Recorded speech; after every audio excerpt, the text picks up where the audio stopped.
A gente começa com o destaque da economia. O ministro da Fazenda, Fernando Haddad, participou nessa manhã de uma audiência pública na Câmara dos Deputados para prestar esclarecimentos e apresentar alternativas ao aumento do IOF. O ministro pressionou os deputados da Câmara a debaterem os supersalários e aposentadorias dos militares. Fernando Haddad ressaltou que a pasta pretende se encontrar com os líderes da Câmara para debater esses temas e também outras discussões. Acompanhe um trecho aqui no Linha de Frente da Jovem Pan.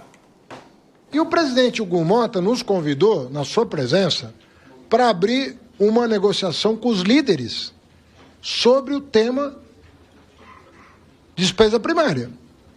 Então nós temos um encontro marcado, só falta fixar a hora e local, mas temos o compromisso de nos reunirmos para, olho no olho, discutir o seguinte: o que está na mesa?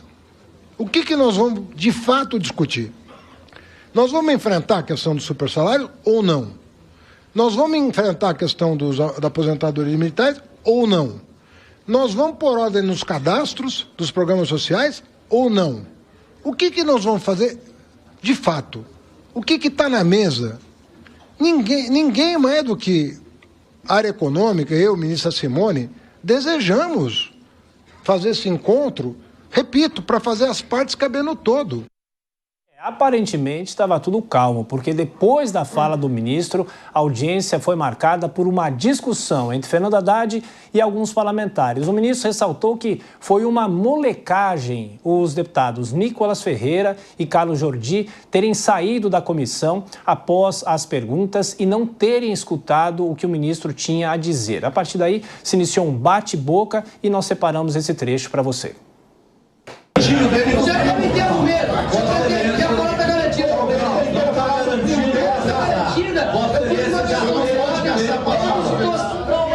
Vossa Excelência, deputado, já teve o tempo de fala. Se Vossa Excelência tem a questão de ordem, sim, a questão de ordem. Se vocês não for anunciar a questão de ordem, você pode passar a palavra. O senhor não vai falar, o deputado não vai falar no berro aqui. Calma, calma, vocês não é melhor. Senhor presidente, tem que garantir a questão de ordem.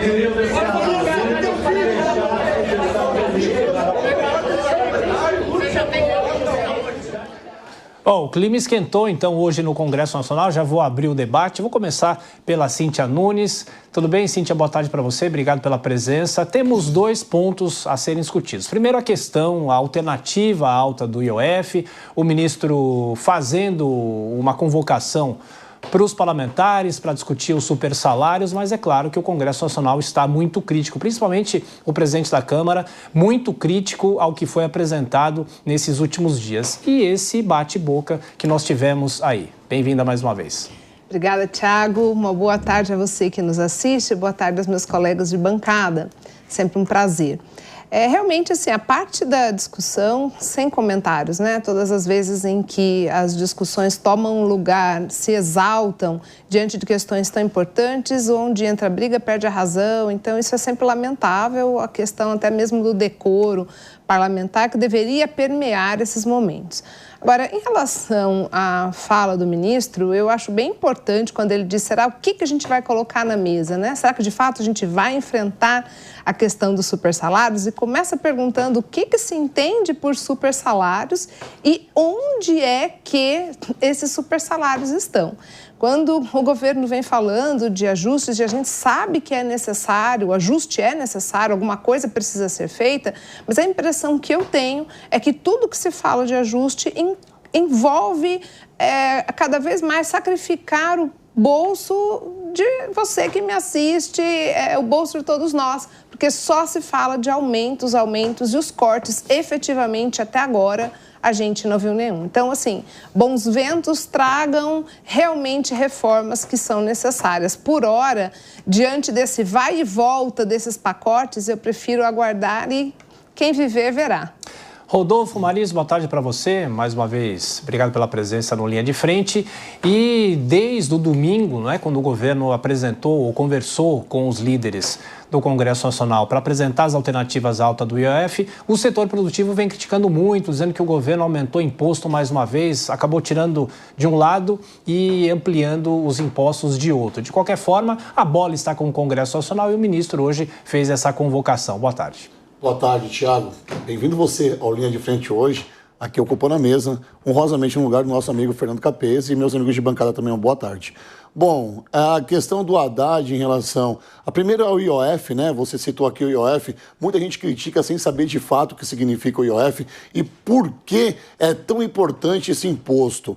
A gente está num governo onde não se enxuga dívidas públicas, onde não se enxuga nenhum tipo de dividendo. Muito pelo contrário, o aumento de imposto aqui é basicamente dia após dia. Cada dia, quando a gente acorda, parece que tem um imposto novo aí para a gente pagar, não é mesmo?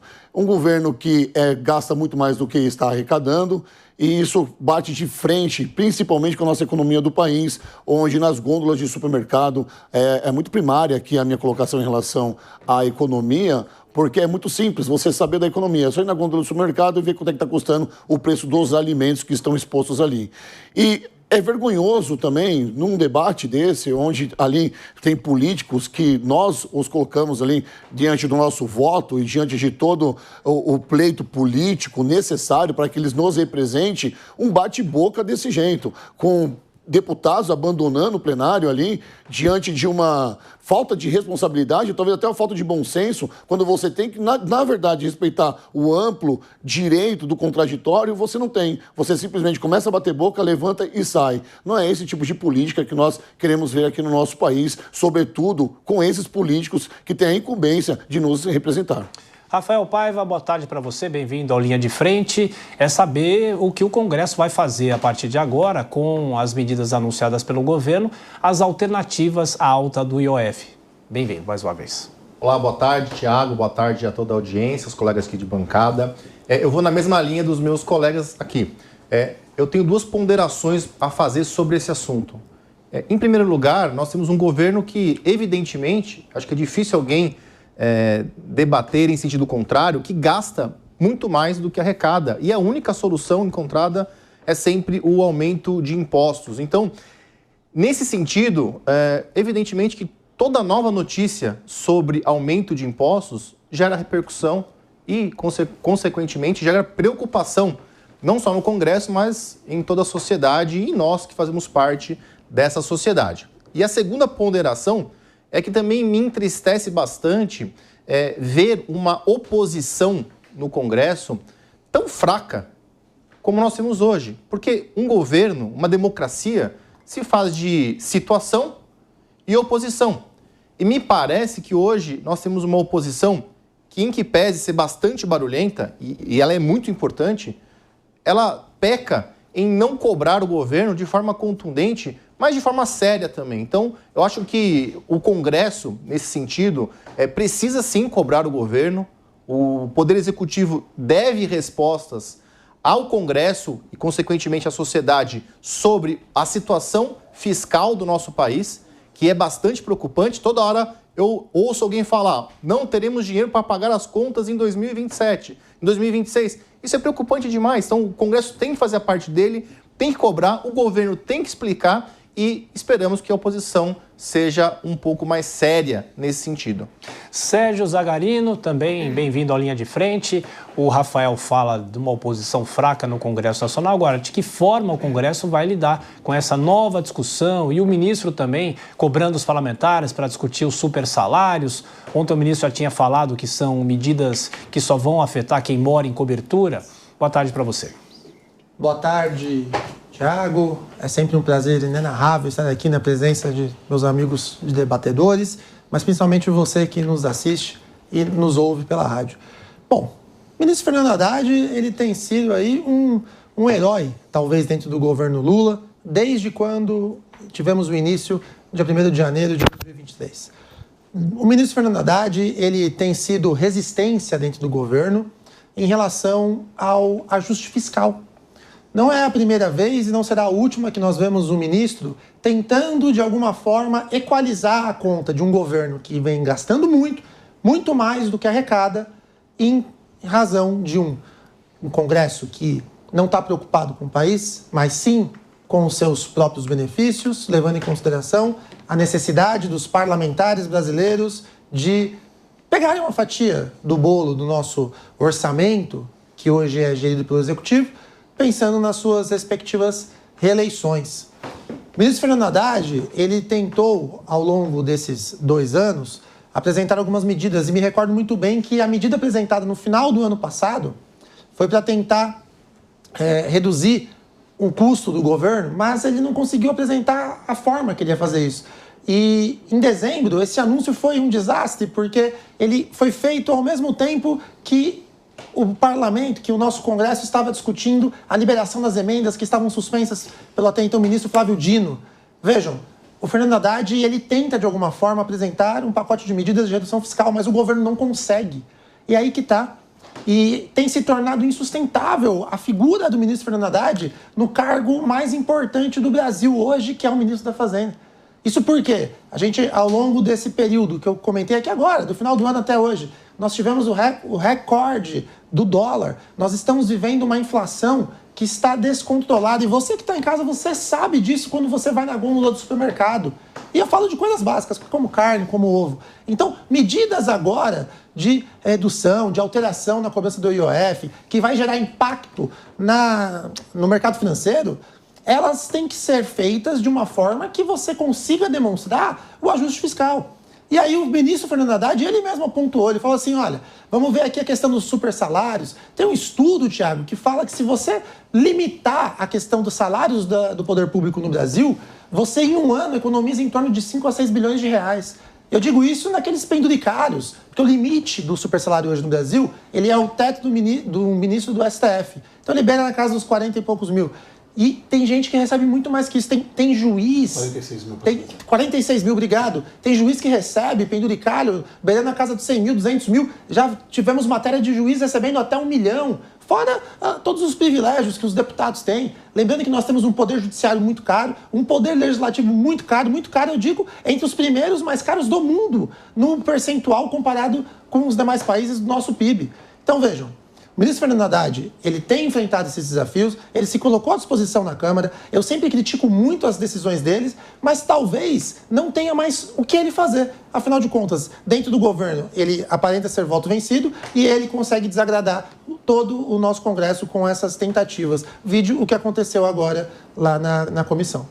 Cíntia, na esteira de toda essa discussão, a Câmara voltou a falar em reforma administrativa, que é mais ou menos também o que a gente destaca aqui para reduzir custos.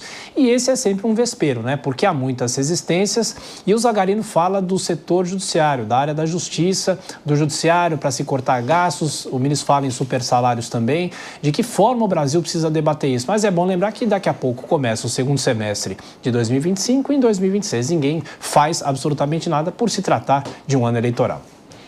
Nossa, você tocou aí num vespeiro gigantesco, né? Como o Sérgio bem disse, a questão dos penduricários, ninguém está defendendo que o Poder Judiciário, que o Poder Executivo não tenham aí, pelas suas importâncias, salários condignos, ninguém está dizendo nada disso, mas realmente nós vivemos uma forma de remuneração desses serviços que não condiz com o país em que a gente vive. Nós temos um desnível econômico, social gigantesco e não tem mais fundamento nem moral para sustentar salários dessa monta com todos os penduricários. Isso a gente consegue ver situações de recebimentos mensais de 150, 200 mil reais. O problema é que, de problema em problema, essas questões nunca são enfrentadas. Então, agora, porque a gente tem outras questões à frente, então, será que realmente vai ser colocado isso na mesa? Vão discutir? Porque a quem interessa?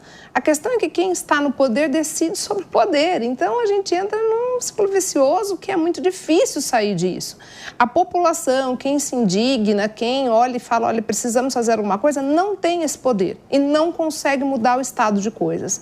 Realmente algo precisa ser feito, não é de hoje que esse discurso vem, eu percebo essa discussão de super salários há mais de décadas e eu honestamente não acredito que a gente esteja às beiras, principalmente nesse governo em que nós estamos, de que isso realmente vá se efetivar, Thiago.